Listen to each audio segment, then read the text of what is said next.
Hi, welcome to Embody Your Soul Mission. I am your host, Rayania Cheyenne. Today, I have huge pleasure having my teacher and one of the human beings I love so much and admire is my teacher, Solara An Ra. And I met Solara actually mysteriously through coincidence. I just felt drawn to her conversation. That was before I knew anything about Starseed and who I am. And soon after that, I actually had the chance to join her on the workshop opening to channeling. And that just blew open a door for me to really a big door for me to not only know the gifts and the inkling of part of the work I'm here to do, but really start me on a journey of searching for like to know more of who I am. And Solara also has been taken people around the world to sacred sites to connect with their star being origins, but also to do the service work to benefit the earth transition of the consciousness. So she has been doing this work for a long time. And I really have such pleasure to introduce to you today my dear teacher, Solara An Ra. So I'll hand over. Thank you so much, Rayania. Rayania was known to me before the name that she was given by the guides, and with the changing of the name, as with the changing of my name, I feel the shift in the vibration. And when we are talking about the topic that we have today, which is to embody your soul mission and to really step onto the path of higher service, it is often the case that when a new spiritual name, and because I work with the star guides, these are often new star names, I can feel now in what you're doing that this changing of the name and the embracing of your Rayania vibration is what has put you on this path where you very bravely decided to do your first big webinar series and to support the Earth people. And this is part of your soul mission. And so both of us talking just before we started the recording felt emotional. We both have tears now around this project that I am assisting now in seeding with her. So I'll talk first of all about what it means to me to be on your path of light, to understand this concept of having a mission, because my life before and after I connected with my guides were just like two opposite poles of the spectrum. I found Earth life stiflingly boring, annoying, irritating. I found everything about Earth life really frustrating. When I was an adolescent and I discovered boys and sex, life briefly became more interesting. But after being obsessed with love relationships for a certain amount of years, that was no longer interesting enough to make me even want to live. I could say that although I wasn't directly suicidal, there was such a growing sense of irritation with Earth life, because I could see that my parents, the people around me, the society was false. I could see that everybody was lying. I could start to understand as I went to, say, like university years, that most of the learning that we were doing at school and university wasn't teaching me anything that was interesting. And in fact, a lot of the stuff was lies. So when my opening came just before I left South Africa, when I was 28, and I was considering leaving to go to chase a man, to follow a Scottish man to the UK. And I really didn't know if I was doing the right thing. I was desperate to leave South Africa, but I wasn't sure whether this guy was really in love with me. So I went for a reading with a medium. Now, I'd never heard of mediums or readings or channelings or anything spiritual. I'd never heard of chakras or the aura or anything at all. And I went for this reading, and it was like entering another reality. When she started doing the reading for me, it was like I was in another dimension. And she was talking about my aura and my chakras and my past life, and I could literally feel them. So although I didn't understand them, and although my focus was on the actual answers to the questions, should I really move to the UK? Is this man in love with me? Is there a future?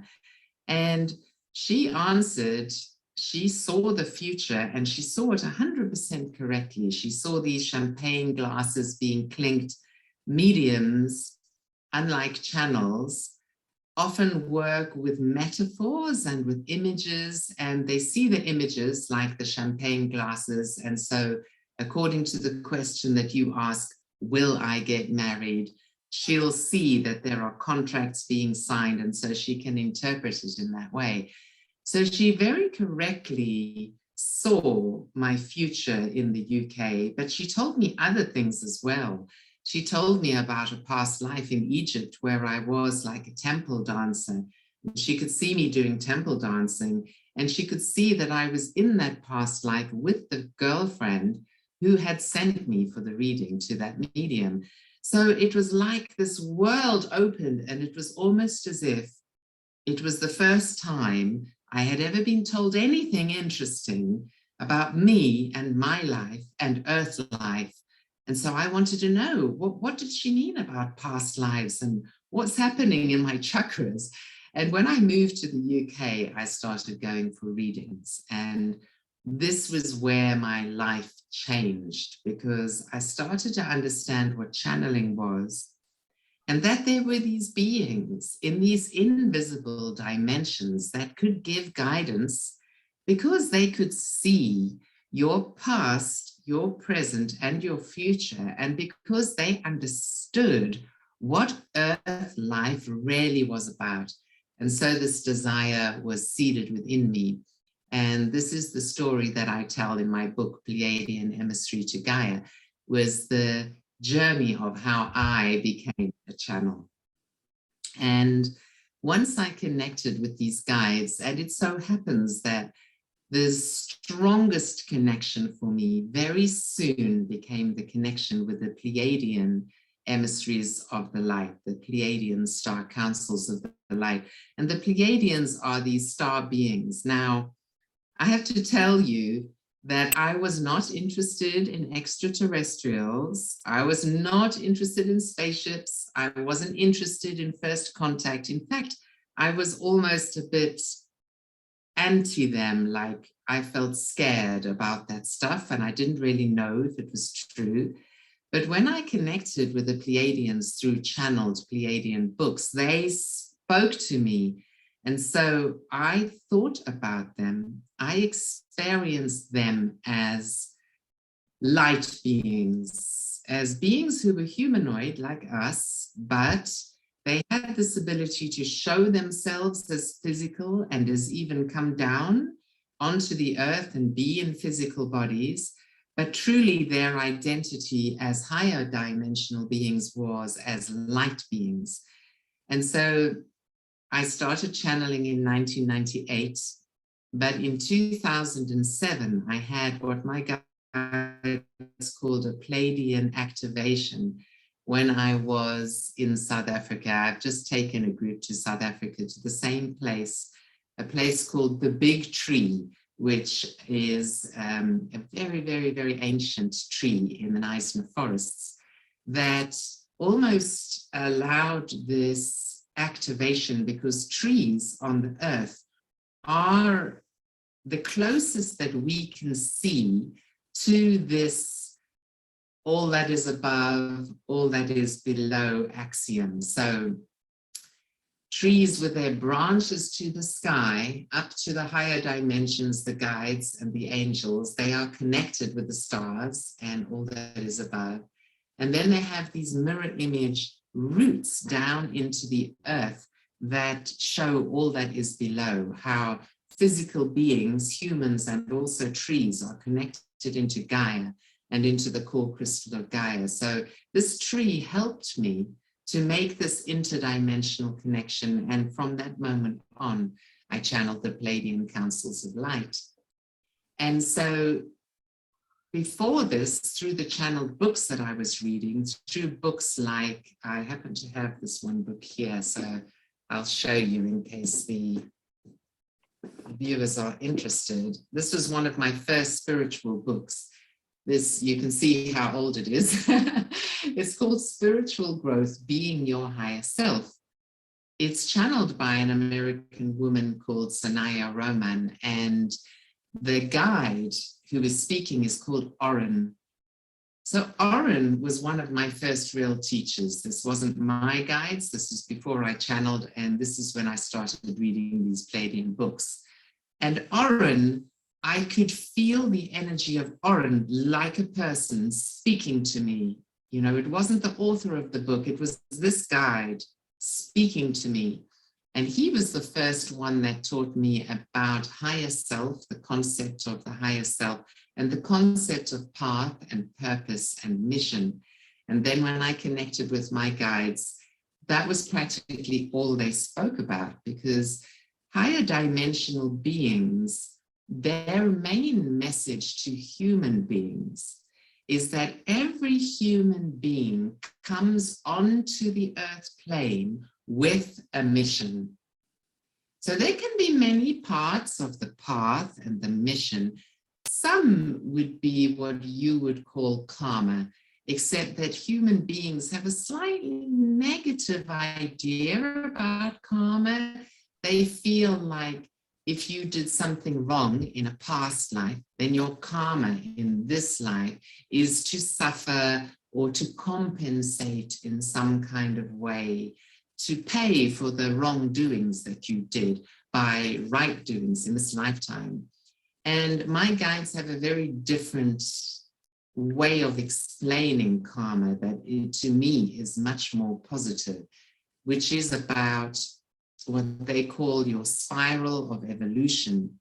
So everybody is on a path of evolution. Everybody and every life is about expanding your consciousness so that you understand more about yourself, about your path, about the universe and the way things really are. So this is evolution, is this opening of consciousness. And it's like a spiral, because in one lifetime, you will go around one circle, but it isn't just a circle, it's a spiral, because in the next lifetime, the circle of your lifetime is higher and bigger, and the next circle is higher and bigger. So it's like a spiral.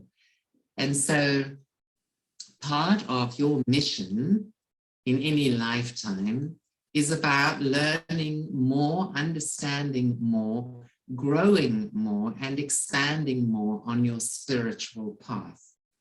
And so the difference between spirituality and religion is that the religions have mostly been distorted so that you believe that there is a God.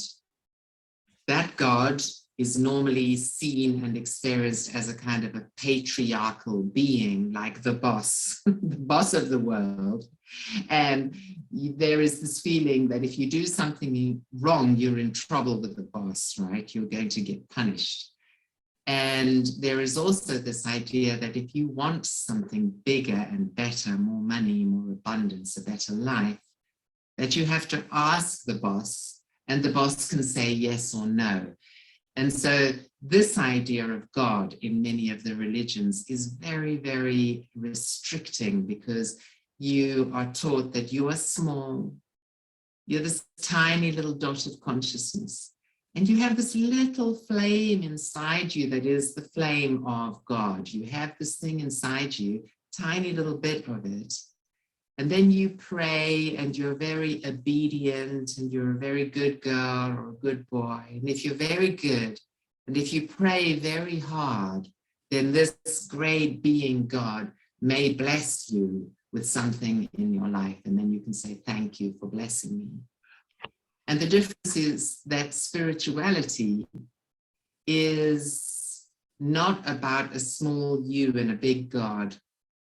It's about understanding that you are God, and it's expressed in a different way. Like, you know, when the guides say that you are light, that you are this amazing, multidimensional, crystalline, angelic being of light that, yes, has split off from God, from source energy. So I was a bit allergic to the word God and the concept of God because of what I'd experienced in the church and going for years and years to Sunday school, where we learned about the devil and how we had to watch out for the devil because the devil was always lurking around the corner, waiting to entrap you. You know, if you were too sexy, if you were too naughty, if you were too rebellious, then the devil was influencing you, and that could take you away from God. And instead of that, on our spiritual path, we learn to embrace all aspects of ourselves. And the main thing that we learn is that we have a path and a purpose and a mission. So let's look again at the subject matter, because I'm going to channel now. Yeah. So matter. Yes, the subject matter is to embody your soul mission. So this obviously was channeled by Rianya as the main subject. And then underneath that is the keys to unlock who you truly are, to step into your higher purpose. So the guides are going to channel on that now. I'm making a recording, so okay, I'm going to ping you.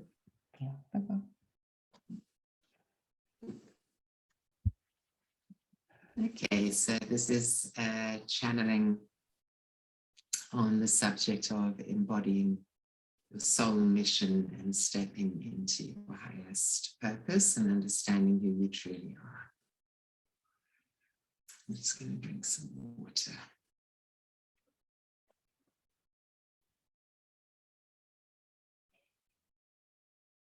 Yes, I learned from Solara that drinking a lot of water helps us with the channel.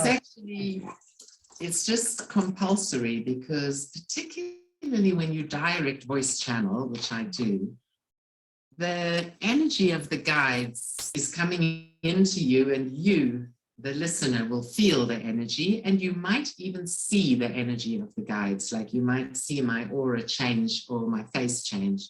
And it comes through my brain, through my crown chakra in energy terms, but through my actual physical brain.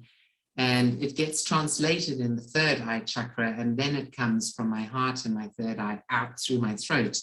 So I'm allowing the guides to use my physical body and my throat the way a trance channel does, but I call it direct voice channeling because I can hear what the guides are saying. I decide to stay conscious even though the guides are speaking through me.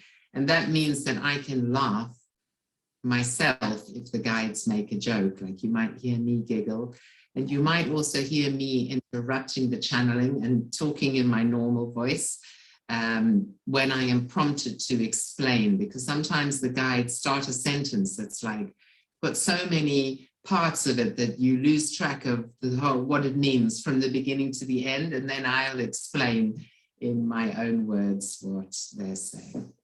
But anyway, the point about the water is that in your physical brain, the synapses connect in a fluid, in the cerebrospinal fluid, And so you need extra hydration to keep that nerve going. Otherwise, the channel gets very tired afterwards. Absolutely a good tip. You never get tired while you're channeling because you feel a bit high, because the energy is a bit stoked. Energy is like in you, but afterwards you can be tired if you don't drink enough water. And if you don't ground yourself properly. So I'll do something like go and swim in our lovely saltwater pool after doing a big channeling, because it grounds and clears me. So I ask for the highest guidance to flow through me now. Guides are collecting into the space. Some of these guides are your guides as well, Rayania, and also those who are listening. They come because they see through the future timeline who it is that will receive this transmission.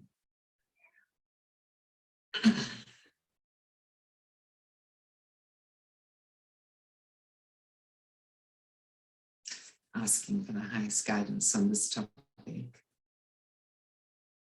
for the highest good of all who receive.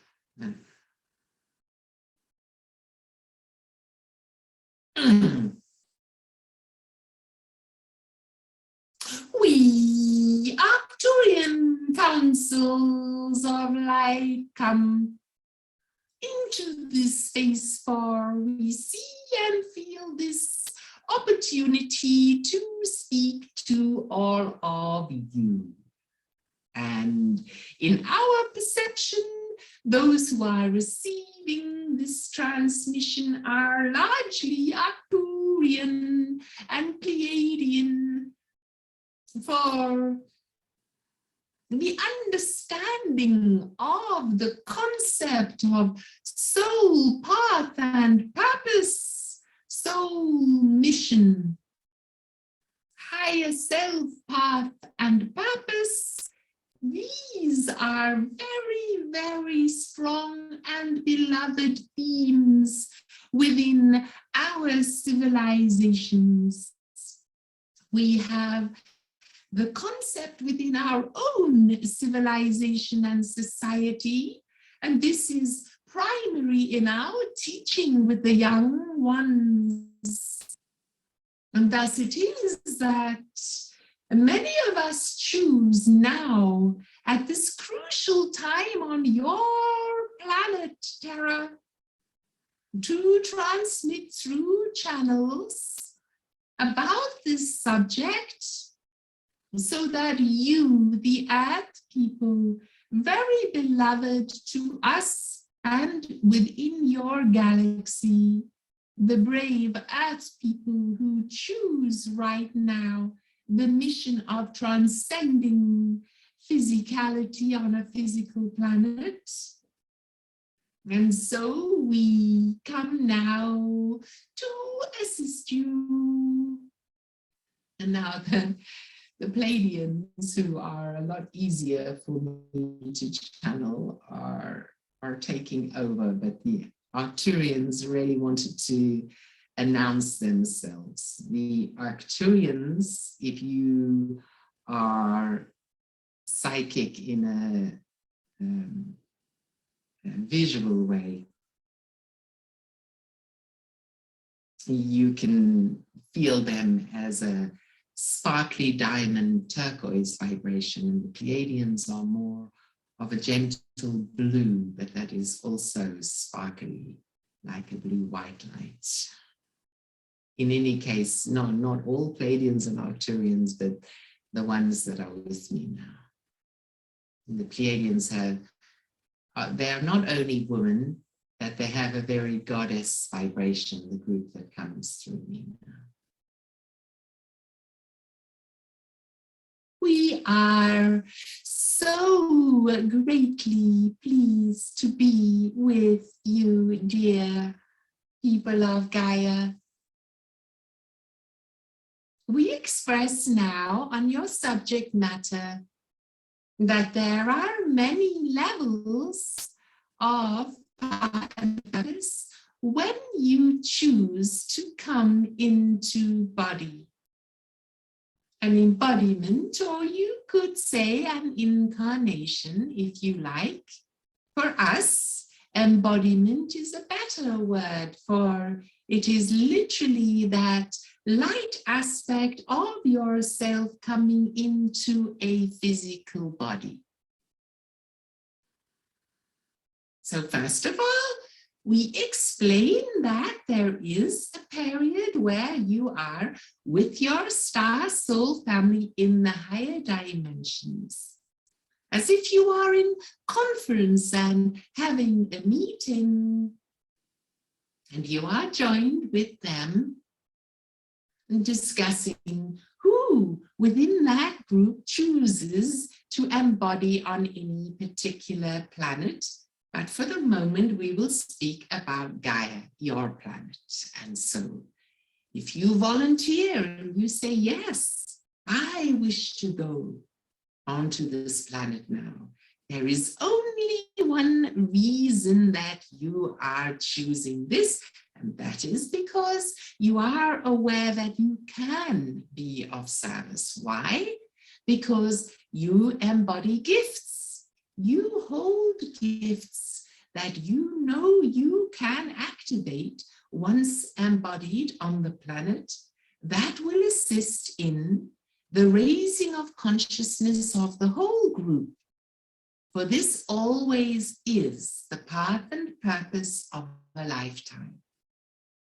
At this time on your planet, you are growing exponentially in your consciousness. There is a vortex of opening, an explosion of opening in consciousness. Every single one of you that has a breakthrough in consciousness where you realize, I am here for a reason.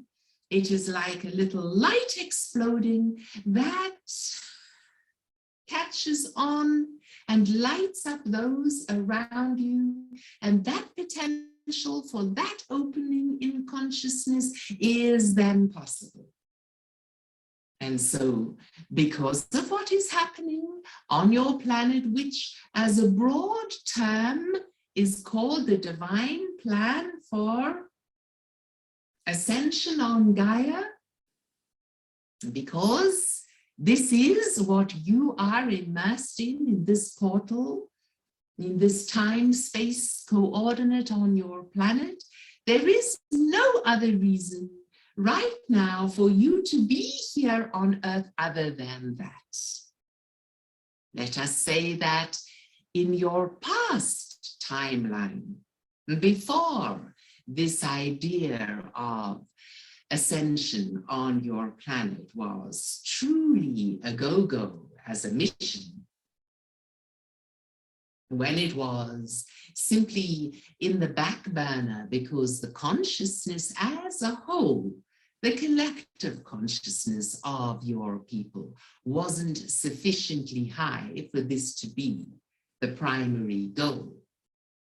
Then you were perhaps on a path of healing, where you were healing unhealed aspects from the past, where you were healing that which was not yet resolved through your past timeline for you or for the collective. And this is still going on your planet, but on a more subtle level. So each one of you in any lifetime is on a personal healing path. And you can consider that this is a part of your path and purpose, that is to let go of that which does not serve you.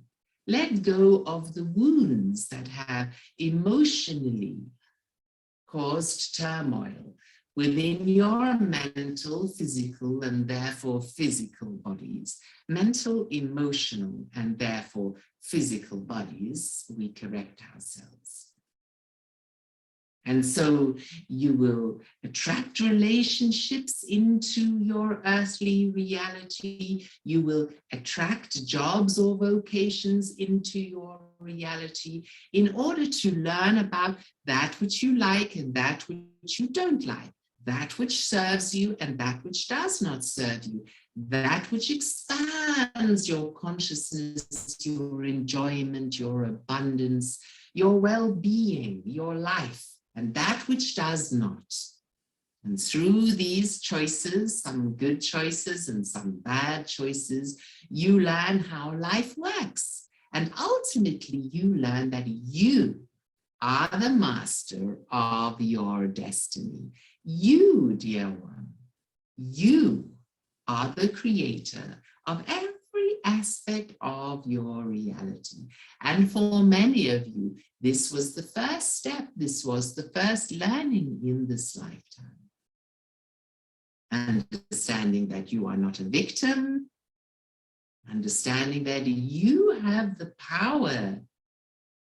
You and only you have the power to change things in your lives. And once you understand that you have that power and you are willing to let go of all that does not serve you and all that blocks you from truly feeling that joy and power within yourself, then you are free to choose whatever you do and experience in your lifetime. So you understand that we are talking now about personal healing and empowerment, and then we are talking about your true path and purpose. And when these come together, there is naturally a vesica Pisces and overlapping, you see. You see the overlap between your personal healing and empowerment and path, and then your true path and purpose, your mission, which is to be of service to the planet. So this is more about me, and this is more about your tribe, what we call the light tribe of Gaia. This is a movement from the personal heart, which relates to your interaction and experience with all other beings on your planet. And then the higher heart, the Christed heart, the fifth dimensional or ascended heart, which is the heart of the higher self. And when this is activated, as it has been in all human beings at this time, there is the ability to step outside of the personal experience of love and into the experience of unconditional love for all other sentient beings. And so this overlap between the personal and the higher heart is the stage at which human beings as a collective has now arrived. There is the third stage, of course, and this is the triple heart activation. There is the third stage where the multidimensional consciousness is experienced through the one heart. The one heart being beyond the personal. The one heart being beyond the higher self even. The one heart being that aspect of you that resonates with all other human beings on your planet as a higher dimensional being. And so we have gifted many, many meditations and experiences to you all through Solara An Ra, so that you may experience this triple heart activation, and so that you may learn to experience yourselves, truly not only understand, but experience yourselves as multidimensional crystalline beings of light.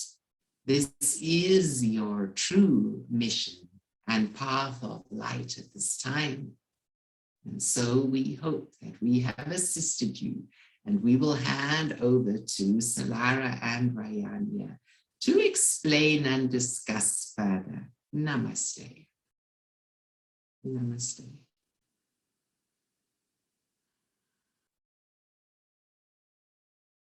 Thank you, thank you, thank you to the guides. So I will summarize before asking Rayania to contribute. The guides, and this is a very interesting perspective to me. I liked the circles that they were making and the overlap. And of course, our spiritual journey is always first and foremost about self-healing. First and foremost about coming into a coherent energy field by forgiving the people that have hurt us in the past, letting go of those wounds, a lot of which are inflicted in childhood, but a lot of wounds through adolescence and heartbreak and that kind of thing. And then we get into our 30s where we tend to be focused mainly on job and establishing ourselves and start to have children. So we have wounds that come through employment and difficulties that we have and working in jobs that didn't really suit us. Then we have wounds that come in from children and partners of breaking up with the, many of us getting, as I did, to much later stage where I'd been with my husband for 20 years and then you split, but you have children. Human beings, most of the wounds and the pain that come into us are through personal relationships, even with our children, especially with our parents. And a lot of our work is in forgiving and healing those wounds. And when we're no longer so preoccupied with this personal pain and personal journey, we have this opportunity to come into what the guides were talking about, our personal power. For me, my journey with personal power came from my first ever spiritual book, which was a Louise Hay book called You Can Heal Your Life. And it was from that book that I learned that we are actually responsible for everything. And it's not just about shit happens. It's not just like, oh, bad things happen to me, which is like victim consciousness. It's about, I attracted those things that happened to me into my life, not because I'm a bad person, but because of my pain body, because of, let's say, like a limited thinking about money, which came from my father. Therefore, I move into poverty consciousness and I attract an experience of debt and poverty and bad things happening on a money level. So it's about what you give out is what you get back. And once you start giving out the vibe that you really want, when you give out abundance consciousness, you attract that back to you. So when I started channeling, my guides reprogrammed me. So some of the reprogramming was much more successful than others. So the reprogramming about money was very successful. They found a way to reprogram me about money so that I didn't feel guilty about earning money from spiritual things and about feeling that what I was giving out was worth it. And they really successfully reprogrammed me to enjoy giving money out, enjoy giving money to pay the electricity and the water and the gas, to pay these bills, saying, thank you so much for all of the things that I get through electricity, being able to do this webinar right now. Thank you so much for the internet. Not my attitude to the internet is very, very, very positive. I have like no negative things about the internet or Facebook or Instagram, nothing negative, because my guides have programmed me into understanding that the internet can be a web of light, and that's how I see it.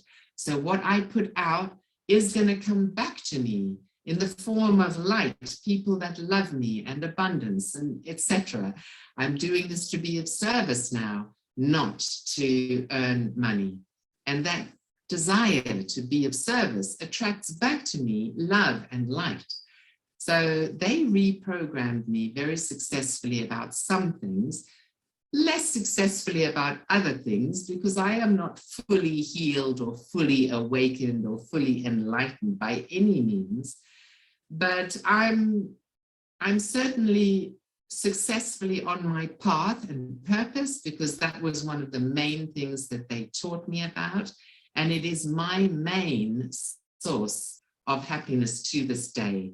You know, you're not supposed to say that. You're supposed to say that the thing that makes you most happy, that's the most important, is your partner or your children.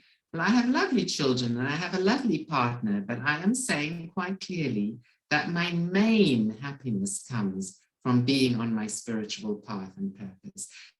And of course, they are a part of that, but they are not the main part of that. So that was the one thing and the other thing coming together.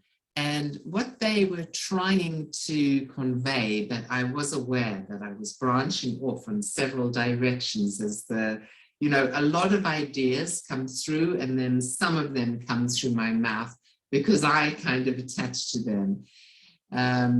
But what they were trying to get across was that at this point on the earth, because what's happening now is so important, really, we have to start focusing more on the true mission, which is to help other people raise in their consciousness. We can't help other people unless we're doing it ourselves. You know, if you're a yoga teacher, if you don't have your own personal yoga practice that is bringing you into balance and health and happiness yourself, then don't teach yoga to other people. You know, walk your talk. If you're not meditating yourself and benefiting from your pranayama and your meditation and your spiritual practices, then don't try and teach other people how to do the same thing. If you're not benefiting from channeling for yourself, if it isn't helping you on a personal level, don't teach other people to channel. You know, don't do spiritual things for money. Yes, you can earn money from them and earn a living from them, but inspire other people through the things that have inspired you. And that is how your own healing and your own personal path and purpose becomes your spiritual mission to help other people in that way. So I've been talking for a long time, Rianya. Do you have any questions or anything that you'd like to share about your path and purpose? Yeah, I actually have, okay, so like you, I also have like different threads, like, you know, because there's so much to teaching from your guides, your channeling, and what you shared on your personal journey.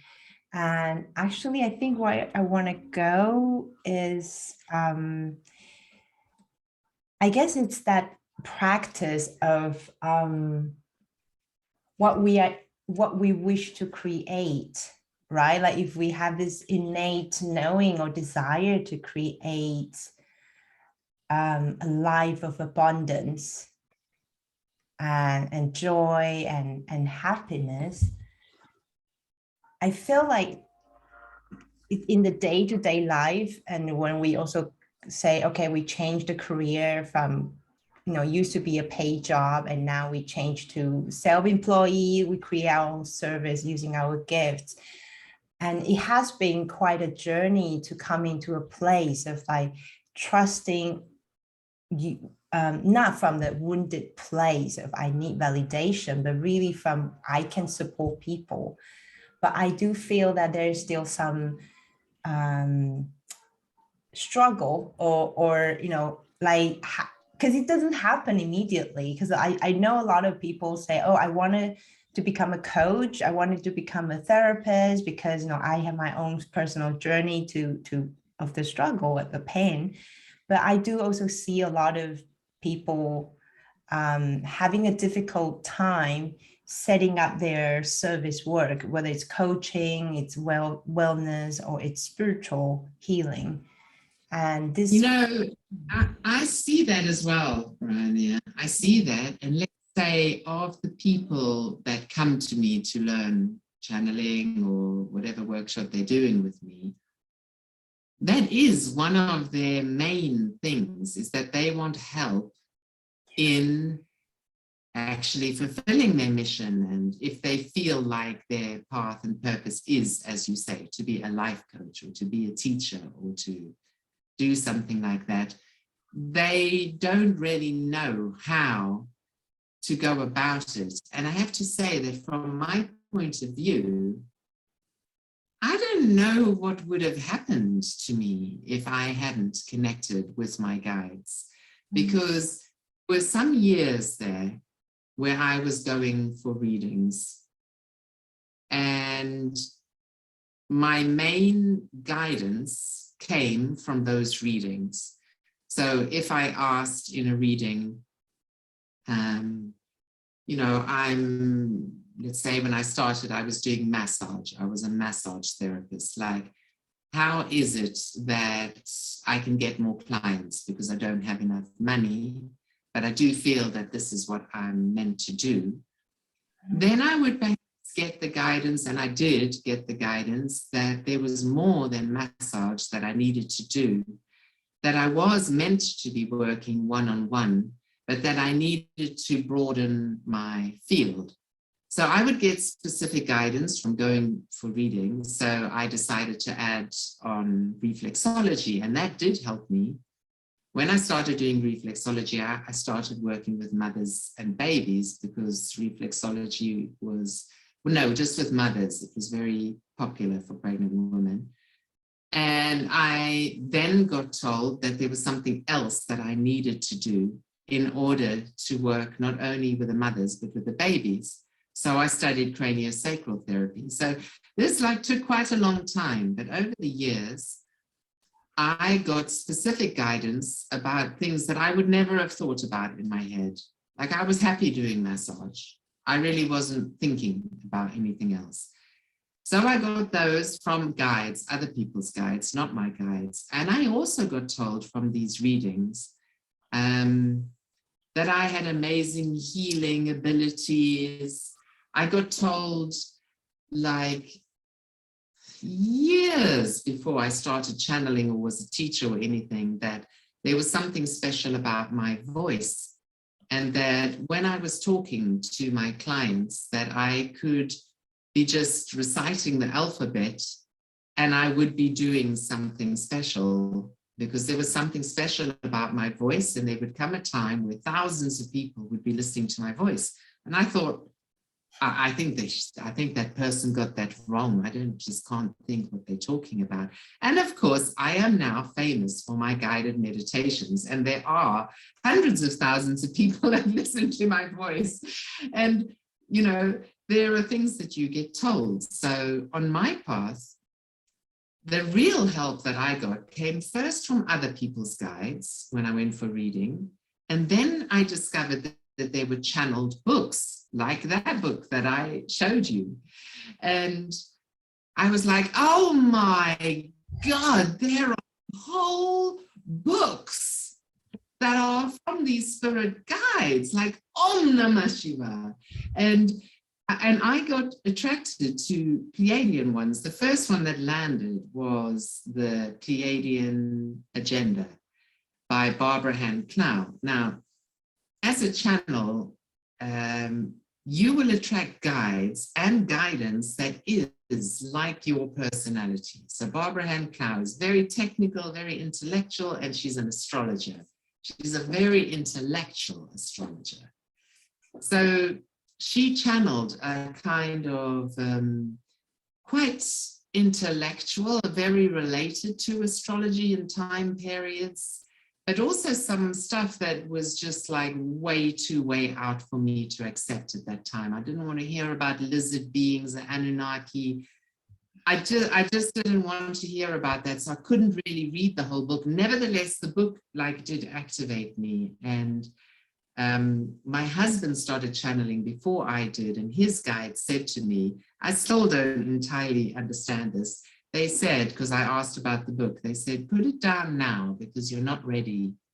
But one day you'll go back to that book and the information will take you higher than the plains of Ashkenazar. Now, I still haven't discovered what those plains are. But of course, because it was Pleiadian, I was then attracted to Barbara Marciniak's books. She's also a Pleiadian channel. And Ringers of the Dawn, and then something of the New Earth. And also all of the information didn't resonate with me, but it also kind of activated me. And it was part of the stages that I needed before I became a Pleiadian channel. And so I am a very kind of practical, down to earth, black and white person. You know, my guides say that I find it difficult to see the shades of gray. You know, it's been a deterrent on my path. It's been a difficulty because I tend to reject things, you know, and so, but my guides have explained to me that my black and white way of seeing things is actually an advantage for me as a teacher and a channel, because on my spiritual path, I've always believed that if you look at the light and you focus on the light, you don't have to worry about the dark. But in a way, that's made me deny the kind of shadow self and avoid some shadow aspects in myself, which have been a bit painful to then address in later years. But they say that it allowed me to be, in the beginning of my journey as a teacher, they called me warrior of the light. And they made me introduce myself when I was teaching as, I am Solara An Ra, warrior of the light. And the warrior aspect was not about fighting for the light. It was about being fearless, because I am fearless. I will go for something, and I have a strong personality. I have a strong self-belief as well. I'm naturally confident. And so I will just go for things without worrying if some people are not going to like them, you know, or if I'm going to be attacked by the dark forces. Therefore, I don't get attacked. And I don't attract a lot of negativity. And it is because of me. And so when I channel, it is like I've chosen to channel quite simple concepts that are quite easy to understand. And then as a teacher, if I feel that they are difficult concepts, then I will explain in more simple terms how to understand them. So as a channel, you will attract, you know, things according to your way of being. Like I said to my guides, I don't really want to be a channel who makes future predictions and then everybody hangs on to those predictions. And then what if the timeline shifts and that thing doesn't happen, then you look stupid. And they were like, what you choose is what's going to happen. You don't have to second guess it.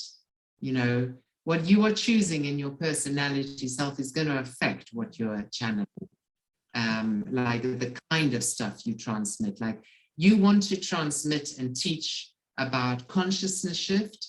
And so that is what you're doing. So I can't remember, I went off on that thing, but what I wanted to say was my path came first from the channeled readings that I was having, then from the channeled books that I was reading, and then when I connected with my own guides, all of my guidance has come from my guides. So the only reason that I teach opening to channel is because my path and mission was activated by my guides. So I don't know another way for your path and mission to really be activated. Like my guides, or I said, influenced by my guides in the beginning, that your changing of your name and your decision to actually call yourself your new name is part of what attracted this mission of yours to do this retreat. And then, let's say on a personal healing level, you would have to have been reprogrammed enough to be confident enough to believe that you can do it. And then you would have done that thing. So there are always these two things. The one is your healing that allows you to be confident enough to do it. But my personal journey, whatever I needed to let go of and to heal and to be confident enough and blah, blah, blah, everything came from my guides. Everything. You know, everything came from my guides. So I don't know another way. My guides are the ones that have reprogrammed me. My guides that are the ones that have helped me to let go of that which doesn't serve me. And it didn't always work instantly, you know. I've constantly done things that don't serve me the way everybody does, like making mistakes, what they call learning lessons. I've done those things and I have blocked my progress, you know, at certain stages. But then I've even like gone on strike with my guides. There was a period between 2011 and 2013 where I had like a nervous breakdown. It was all my menopause, and I kind of needed to have a nervous breakdown in my menopause in order to really address some things in my life. And so I went on strike for a while with my guides. I was like, you've got me into trouble. You know, I did too much channeling and traveling. And so, you know, that was on your guidance. It actually wasn't on their guidance, but that's what I thought. So I stopped channeling. And when I started channeling again is when my path got reignited, when I was told to leave London because I'd moved back there for a while, to move to Ibiza. That's where things started happening again. Whenever I go back to my guides and channeling for myself on a personal level, my path gets activated. So the same thing has happened in Portugal. I kind of thought that I left Ibiza and came to Portugal to kind of semi-retire, but it's not a happening thing. You know, I just got ignited with the pandemic, the supposed pandemic, into like doing Zooms and attracting more people, and then ignited into doing sacred sites again. So I just did the South Africa next March equinox. I'm doing the Japan trip. So the one thing that I have discovered is that my life is not fun or rewarding if I'm not on my mission, and that I'll be with this mission until I either die or ascend or whatever, you know, happens on that end of my life. You know, I've realized that that there isn't any other way for me to go, that this is that my path and purpose doesn't retire. It's just like not a happening thing. Nevertheless, it's not like I'm ever doing anything against my will. It's just that, you know, my own free will choices are within that totally. I can choose what I want to do. So for instance, and I think I'm guided to tell you this because, not because I'm advertising, but because it's an illustration of something that my guides told me how many years ago? It must have been in about 2000, so about 22 years ago, where I'd been, I'm just realizing the numbers, 22 years ago, I had been a one-on-one therapist for 22 years. So started with massage, then reflexology, craniosacral therapy, chakra healing. So I was a one-on-one therapist, and I had started doing meditation classes in groups. And 22 years ago, my guides just announced one day, you're not a therapist anymore. You're not going to do one-on-ones anymore. Your purpose is with groups. It's your highest purpose. And of course, I was like, what the fuck? You know, what have you've been training me all these years to be a better therapist? Like, what? You know, what?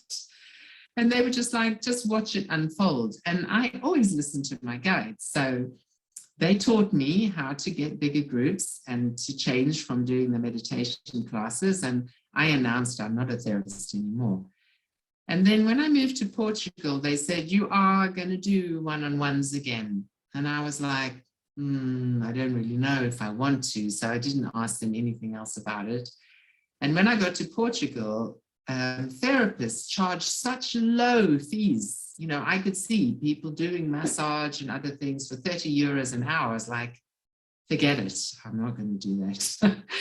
So I've been resisting doing that. And then now they said, now you are 100% going to offer one-on-one sessions, but the sessions are multidimensional chakra healing. That's the only thing that you're going to do. And I said, I'm not prepared to do that for a low fee. I'm not doing one-on-ones because especially those one-on-ones take a lot of energy and I don't want to do a lot. And they said, no, you're going to do them for 333 euros and you'll do about 6 a month. So now that's on my website. So on a personality level, I think like, wow, that is a lot to charge. Can I really charge 333 euros for a one-on-one session? But that's what I've been guided to do. And so I am doing those sessions now, but I'm only doing 6 a month, which is not a lot. And that amount of money and that amount of sessions actually feels good to me. So, I'm giving you that story because a lot of you are one-on-one therapists that are watching that. A lot of you are teachers and life coaches. And I'm not just telling you like charge a huge amount of money, but I'm giving you an illustration that when things really are meant to be there, you have to do this. You have to work with that overlap. You have to work with your personality self and your confidence and your sense of really like feeling absolutely comfortable and happy and abundant with what you're choosing, and then uniting this with your true path and purpose, your mission, and understanding how those come together. Yeah, that definitely is a beautiful answer. Yeah, I definitely resonate with that. You know, like whatever we are called to do, to create, it's something bigger that is calling us. But then in order to go there, to become that, there's so much healing to do, you know, the fear of judgment, fear of abandonment, or all that is coming up. So I definitely see. And also, I am guided to say this, that what I see these days is even if the original purpose is to do good, like we'll stick with the example of being a life coach. So you wouldn't become a life coach, one would hope, just because it's a trendy thing to do. One assumes that you would become a life coach because you want to help, genuinely want to help people. You really want to. You feel like you could be good one-on-one. You have skills, and this desire is within you to help heal and assist other people. And then the trendy thing now is to go through the steps of branding, getting a logo, calling your form of life healing, your life coaching a certain kind of thing, making a website, having an Instagram account, doing a Facebook page, whatever, all of the steps that we are told these days that you need to be a success. And something goes wrong within that actual algorithm. Because with, for instance, I only ever did things if I was guided to do them. So my guide said, put something on YouTube. I'd never even heard of YouTube in those days. It was in the late 90s. And my children had to help me work out how you do it, you know. And that for me was my big explosion, really. It's hard to make an explosion now on YouTube, but in those days you could if you were doing something different. But I had a website. I never even had a logo. I never did branding. I never had anybody helping me with social media. I just put things out there when I was guided to do something, and it worked because I was putting them out there because I was guided to do it, and then things would come back to me. But these days, people put a huge amount of effort into branding and advertising and making these channels and putting the content on and following the rules that you're supposed to follow to get popular in order to get subscribers, in order to blah, blah, blah. And I just see people doing what they think or have been told they're supposed to do. And what they're not doing is giving enough free stuff. So my whole path started with doing everything free. I was guided to do equinox and solstice celebrations and to gather people all around the sacred sites, initially in England. They were free. I was guided to put up these meditations and channeled messages free, first on YouTube and on my website. So you can go on my website, you can download them free. The only reason people go to my website is because there's a lot of free stuff there. But the point is that I didn't put them there in order to advertise or get people to subscribe or do my workshops. I didn't do it for that. I did it because I was guided to do it. So that, I think, is a very important thing. And I think that if you are someone watching this who wants to be of more service and you have a way of doing that, understand that you need to be of service free, and that the desire in you needs to be to put that stuff out that they're really for healing, for expansion, to really put stuff out there that helps people anyway. And then within that, find a way to make money. So it's almost like with me, it's like, if I do one-on-ones, they're very expensive. But within those one-on-ones, I'll give people a lot of homework according to what was happening to them. And most of that homework is the stuff that I've already provided free.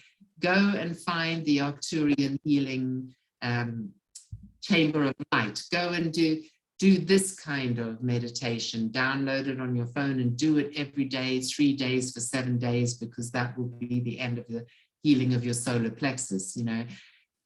It's about putting yourself forward. I have a community here in Portugal that started now, not living with me at all, just people that live nearby, that go to weekly classes on Tuesday night.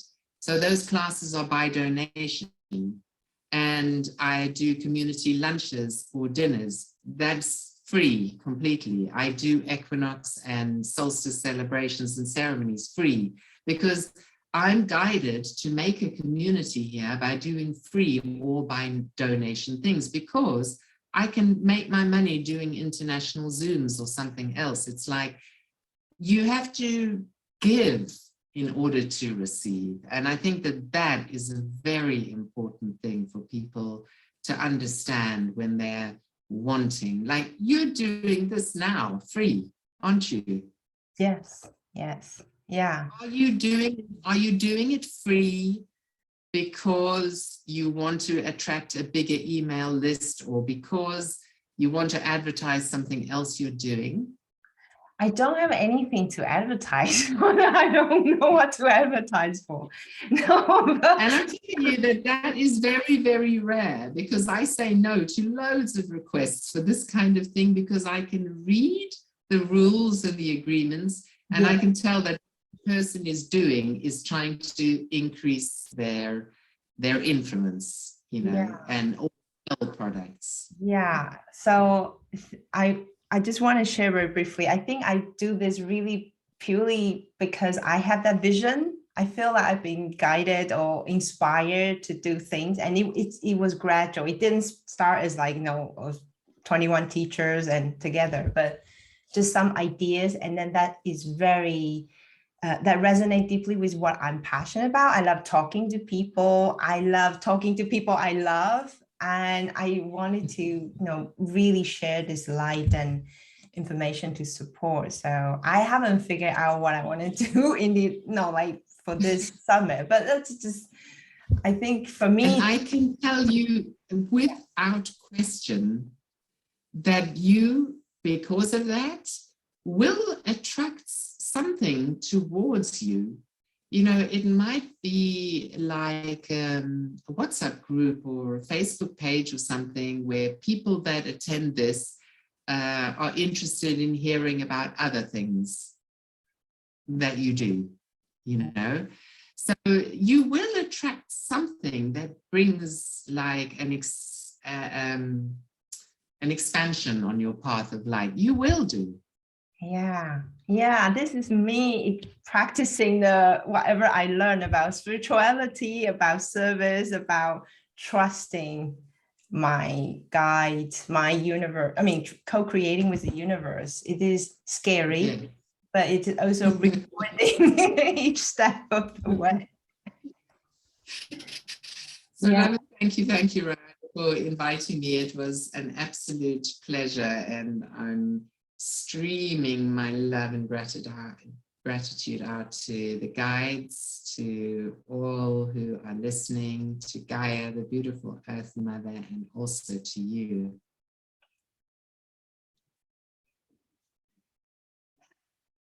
Thank you. Thank you. Love and thank you for your guides, for everyone's listening and everyone's guides and higher self that joined here today for this expansive teaching conversation. I hope you had fun. I hope you had fun as much as I did. I was like smiling most of the time listening to you. So really, thank you so much for sharing. Aho. Yeah, so thank you, everyone. Thank you for listening. I really hope you enjoy each and every moment. And remember to tune into the next interview. And until then, enjoy your life. Enjoy being a human. Bye for now.